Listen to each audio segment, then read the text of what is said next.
இந்த வாழ்க்கையில எதுப்பா மகிழ்ச்சி அப்படின்னு கேட்டாங்க.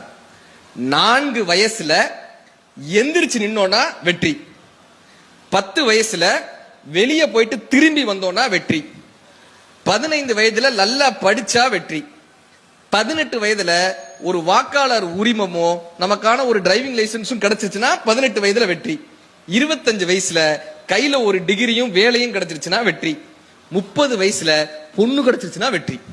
30 வயசு தாண்டி தான் கிடைக்க மாட்டேங்குது. 30 வயதுல பொண்ணு கிடைச்சிருச்சுன்னா வெற்றி, 40 வயதுல இளமையாக தோன்றினால் வெற்றி, 50 வயதுல தன்னுடைய குழந்தைகளுக்கு நல்ல கல்விகளை கொடுக்க முடிந்தால் வெற்றி, 60 வயதுல ஓய்வு கிடைத்தால் வெற்றி, 60 வயசுல ஓய்வு கிடைத்தால் வெற்றி, 65 வயசுல உடல் ஆரோக்கியமாக இருந்தால் வெற்றி, 70 வயதுல நீங்க வெளியே போயிட்டு மறுபடியும் வீட்டிற்கு நீங்களாக திரும்பி வர முடிந்தால் வெற்றி, 75 வயதிற்கு மேல் தானாக எழுந்து நிற்க முடிந்தால் வெற்றி, 80 வயதுக்கு மேல் வீட்டிற்கு பாரமாக இல்லாமல் இருந்தால் வெற்றி, அதற்கு மேல் ஒரு இலை உதிர்வது போல ஒரு பறவை பறப்பது போல மகிழ்ச்சியாக இந்த உலகத்தில் இருந்து நாம் விடை பெற்றோமையானால் வாழ்க்கை வெற்றி மேல் வெற்றி.